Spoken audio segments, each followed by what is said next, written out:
안녕하세요. 오늘은 배드민턴 두 번째 시간입니다. 수업에 앞서 출석 체크 먼저 클릭하고 영상 끝까지 집중해서 보시기 바랍니다. 지난 시간에는 배드민턴이 어떻게 만들어졌는지 그 유래와 우리나라에 도입된 배경에 대해 알아보았습니다. 오늘은 배드민턴 경기장과 경기 용구에 대해 자세히 살펴보도록 하겠습니다.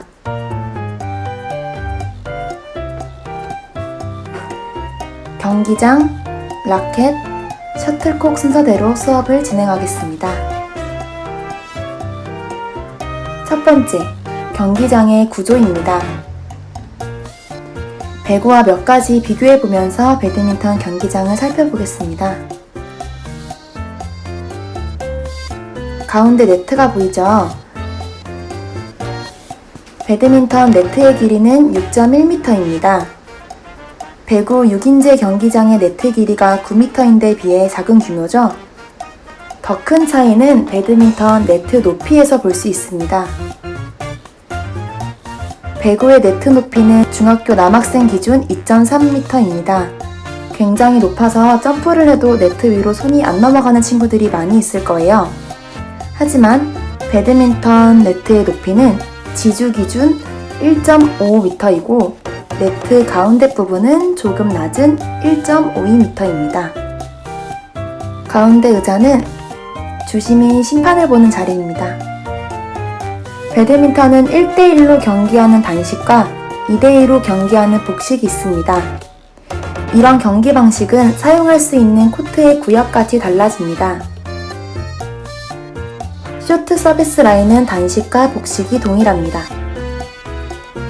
서비스를 할 때 최소한 이 라인은 넘겨야 하는 것이죠. 롱 서비스 라인은 농구 엔드라인과 같다고 보시면 됩니다. 그 이상 넘어가면 아웃 처리되는 거죠. 단식의 롱 서비스 라인은 가장 뒤에 있는 백 바운더리 라인과 같습니다. 복식 경기에선 그 앞에 있는 라인이 롱 서비스 라인입니다. 사이드 라인 또한 기준이 다릅니다. 단식 경기에선 안쪽에 있는 라인을 사용하고 복식 경기에선 가장 바깥쪽 라인을 사용합니다. 정리해서 보면 단식 경기는 파란색이 칠해진 곳이 서비스 가능 지역으로 코트를 앞뒤로 길게 사용합니다. 복식의 서비스 구역은 빨간 선이 그어진 지역으로 코트를 양옆으로 길게 사용합니다.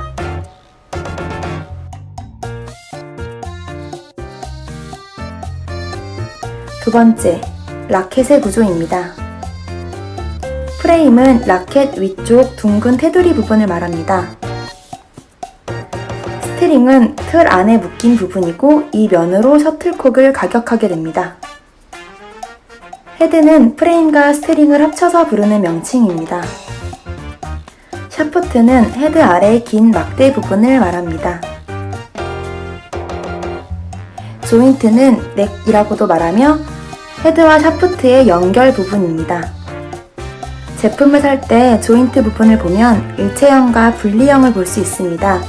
분리형은 진짜 경기 중에 분리가 될 수 있으니 일체형으로 구입하는 것을 추천합니다.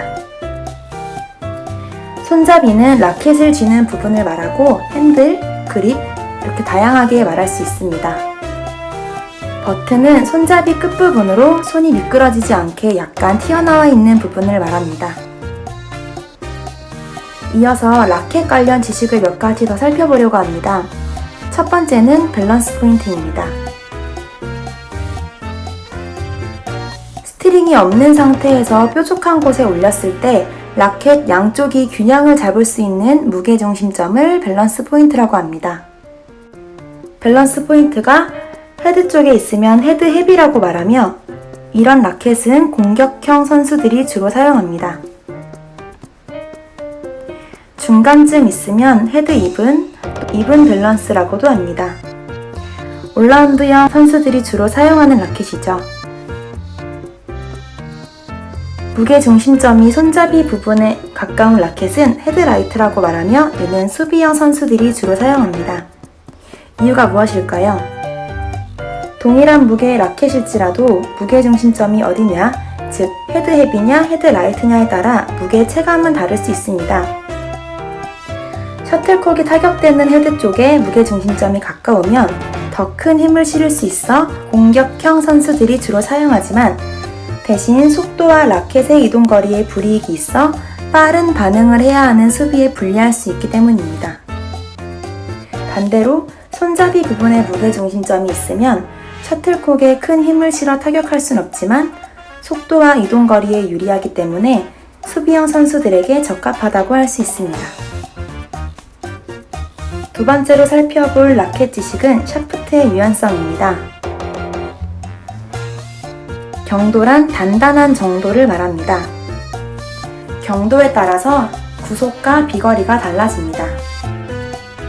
일반적으로 라켓의 샤프트는 단단하다 혹은 부드럽다라는 형태로 표현합니다. 부드러운 라켓은 샤프트가 많이 휘어지기 때문에 라켓의 반동을 이용해서 셔틀콕의 비거리를 형성시킬 수 있습니다. 반면에 단단한 샤프트는 휘어짐이 적어 비거리는 짧을 수 있으나 타굿이 힘 전달 부분에서 이점을 가지고 있어 파워 히터들이 많이 사용합니다. 앞에 배운 내용들을 바탕으로 본인에게 어떤 라켓이 적당할지 고민해 보시기 바랍니다. 힘이 좋은 친구들은 헤드 헤비 또는 강한 샤프트 쪽으로, 근력은 조금 부족하지만 스피드한 플레이가 가능한 친구들은 헤드 라이트, 부드러운 샤프트 쪽으로 고려해보면 좋을 것 같습니다. 마지막으로 살펴볼 경기 용구는 셔틀콕입니다. 왕복을 의미하는 셔틀과 과거에는 닭의 깃털을 사용했기 때문에 닭을 의미하는 콕이 결합됐다고 합니다. 깃털과 베이스로 이루어져 있고 무게는 5g 정도 됩니다. 베이스는 코르크에 염소 가죽을 덧씌운 것이라고 합니다. 셔틀콕은 오리털과 거위털로 만든 새털 셔틀콕과 나일론과 플라스틱으로 만든 모조 셔틀콕으로 구분됩니다. 과거에는 닭의 깃털을 사용했지만 닭보다 오리와 거위의 깃털이 공기의 저항을 덜 받아 경기에선 거위털로 만든 새털 셔틀콕을 사용하고 초보자들은 내구성이 좋은 모조 셔틀콕을 주로 사용합니다. 셔틀콕의 비밀, 영상을 통해 조금 더 살펴보도록 하겠습니다.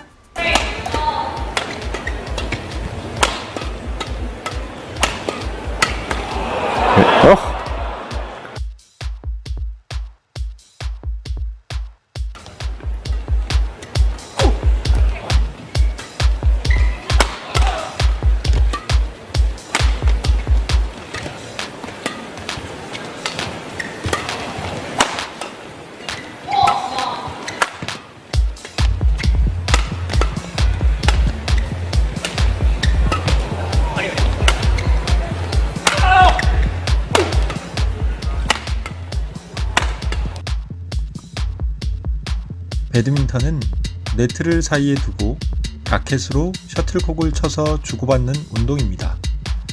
바람이 불면 제대로 된 경기를 할 수 없기 때문에 실내 스포츠로 많이 알고 있습니다. 성인 선수가 제대로 스매싱할 때 셔틀콕의 속도는 시속 490km대로 가장 구속이 빠른 구기 경기로 기네스북에 등재되어 있는 스포츠입니다. 배드민턴 경기는 둥근 공이 사용되지 않는 종목입니다. 바로 셔틀콕이란 도구가 사용되죠. 오늘은 이 셔틀콕에 대해 살펴보도록 하겠습니다. 국제대회에서 사용되는 경기용 셔틀콕은 거위털 16개가 필요합니다. 하지만 셔틀콕에 쓰일 수 있는 깃털은 거위 한 마리당 14개밖에 나오지 않습니다. 셔틀콕은 반드시 한쪽 날개 깃털로만 만들어야 하기 때문에 한쪽 깃털 16개를 구하려면 거위 3마리가 필요합니다. 이렇게 만들어진 셔틀콕은 라켓에 맞는 순간 엄청난 힘과 속도에 의해 깃털이 오므려졌다가 공중에서 서서히 제 모습을 찾으며 셔틀콕의 속도를 급격히 떨어뜨려 낙하시킵니다. 이것은 낙하산을 타고 천천히 내려오는 것과 같은 효과이죠. 이 낙하산 효과 때문에 셔틀콕은 빠른 속도로 출발하고도 한쪽 코트 길이인 6.7m 안에 떨어지게 되는 것입니다. 이상으로 흥미진진 스포츠 속 숨어있는 이야기였습니다. 감사합니다. 지금까지의 내용을 잘 이해했는지 형성평가를 통해 알아보도록 하겠습니다. 첫 번째 문제입니다.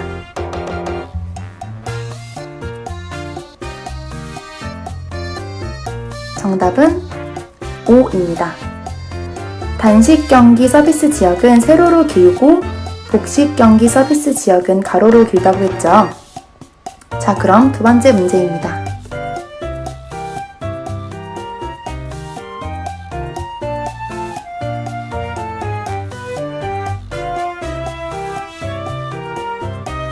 정답은 X입니다. 과거에 닭의 깃털을 이용했고 요즘은 공기 저항이 적은 거위의 깃털을 사용한다고 배웠습니다. 오늘의 수업은 여기서 마무리하도록 하겠습니다. 다음 시간에 만나요.